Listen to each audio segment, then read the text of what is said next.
Okay. So, usually ba mga OFW, di ba? Minsan nag-abroad nang hindi naasikaso kanilang mga membership. Pag ba nasa abroad na sila, pwede nilang paasikaso sa kanilang asawa, kapamilya o anak?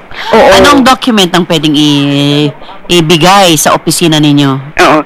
Para dun sa mga OFW members natin na gustong mag-avail ng programa, yun pong application natin, application form for condonation, available po ito online.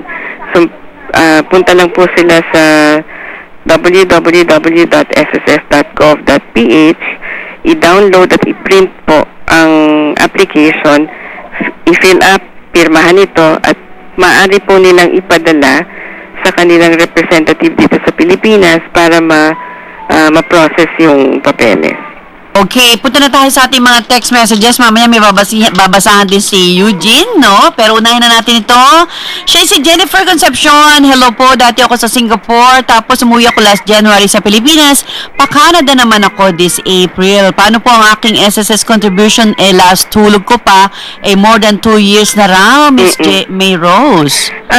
Miss Lou, alam mo, yung mga ganitong cases, maaari silang magbayad bilang voluntary member. Kung nandito sila sa Pilipinas or kung nandun sila sa isang lugar na meron tayong representative office, maaari naman po nilang ayusin yung membership bilang OFW.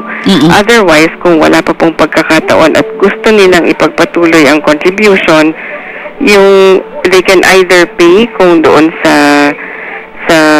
bansa, kung nandoon sila, meron tayong facility for payment, or yung representative dito sa Pilipinas, maaaring magbayad sa mga branch ng office ng SSS na may tailoring service, sa mga bayad centers, sa SM service centers, at mga accredited banks ng SSS. So, may mga OFW kasi na walang day off, meron din kayong online inquiry, no? Kung meron silang mga laptop, kasi karamihan sa mga OFW ngayon, may mga computers, laptop na, no? Nakakatulong din yun. Oo, meron tayong tinatawag na my.sss. Ito po yung facility online kung saan kailangan muna tayong mag-register, at pag nakapag-register na po tayo, anytime pwede na po ninyong i-access yung account ninyo para mabantayan yung contributions o yung payment for loans kung meron man po.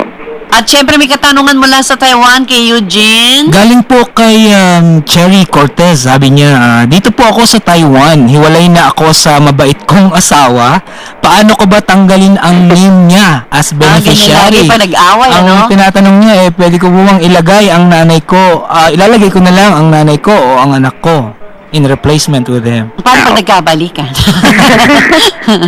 Ganito kasi yun. Kung si Cherry at ang kanyang mabait na asawa ay legally married,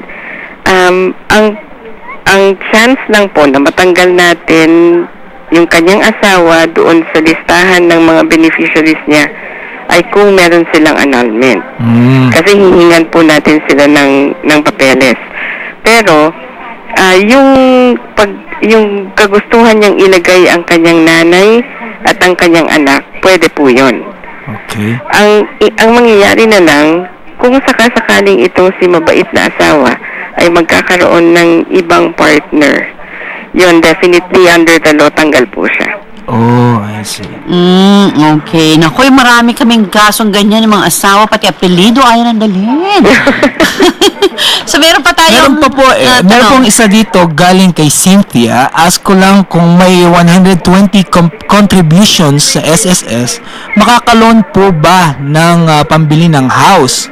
Flexi Fund member din po ako. Oo. Kung meron siyang 120 contributions sa SSS, actually sa loan, sa housing loan, ang requirement natin, meron siyang dapat na at least 12 monthly contributions na current. 12 monthly. Oo.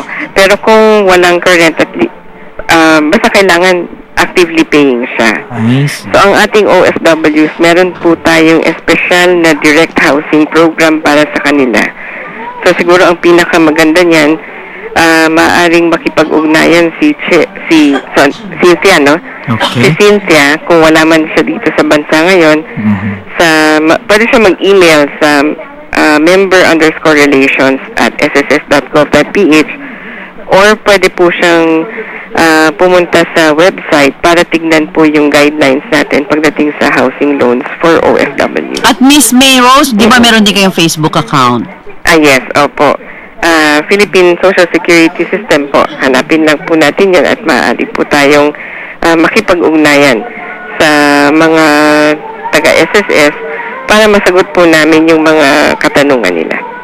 At syempre meron silang get member promo. Ito yung para sa para rin ba to sa hindi OFW o para lang ito sa mga OFWs? Ay, itong programa, lupang OFWs lang talaga.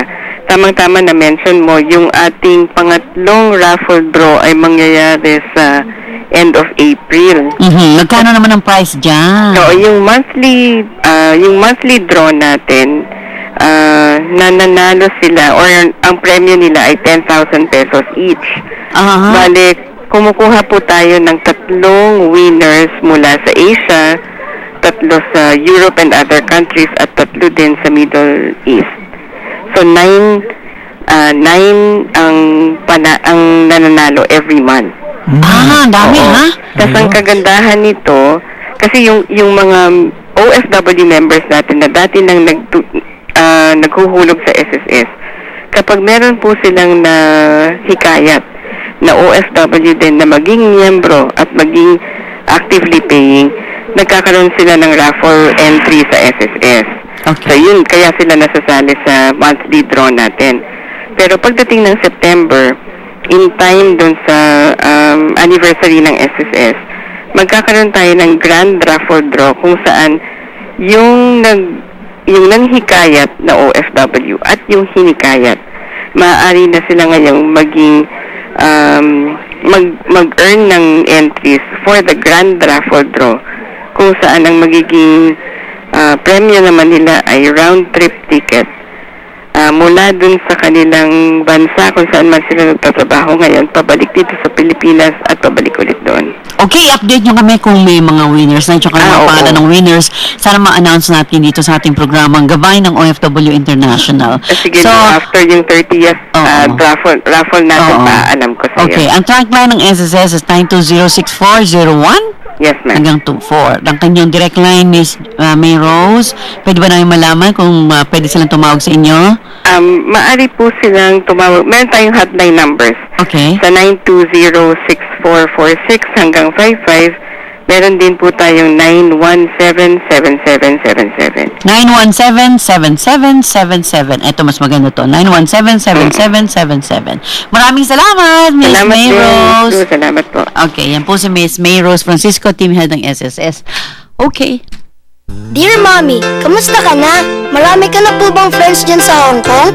May SSS po ba sila? Sali niyo po sila. Kasi pwede tayo manalo ng prizes. Pwede ka na po ulit umuwi. Magkasama na naman tayo. Kasi Recruit new or inactive OFW members sa SSS Member Get Member promo para lahat may benepisyo, may chance pa manalo. Join na! Until June 30 lang. Visit sss.gov.ph for details. tapos, swimming tayo sa Boracay.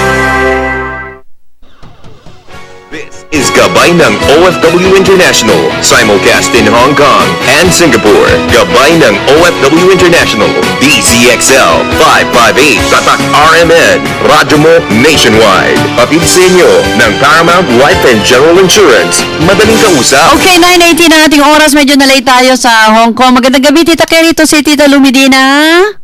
Hi. Hi. Hello! Hi. Kapatid! Wow. Kamusta na? Mapali, Kenny King kay Katamo. Ng kapali, blabat tsukulagnat. Oo nga daw, grabe. Napakainit. Wala Mag-init. Grabe nga daw ang init dyan. Oo nga, kakainit ang ulo. Yung iba 35, 38 degrees. Pati daw sa Baguio, mainit. Mainit na rin doon. Sa inyo ba dyan? Anong temperatura dyan? Painit na rin, pero nitong mga nakaraang araw, maulan. Ay, good. Wet kami rito. Oo, wet and wild. Sobrang wet. Wet Siguro summer. next week, ayan na.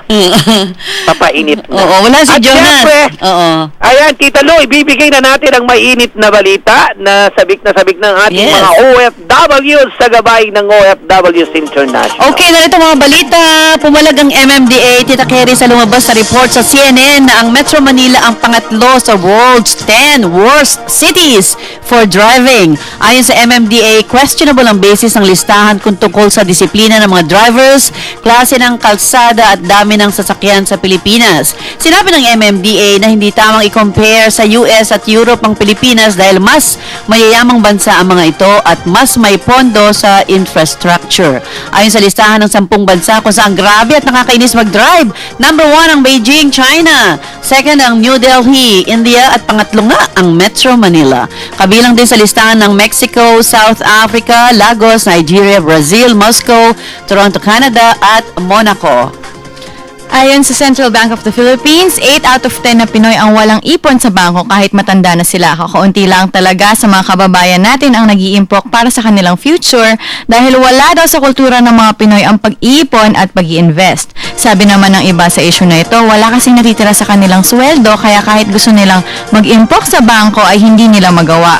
Bukod pa sa reklamong napakaliit ng interes na binibigay ng bangko sa kanilang pera, nauubos din daw ang sweldo sa mga bayarin at pagbabayad ng utang.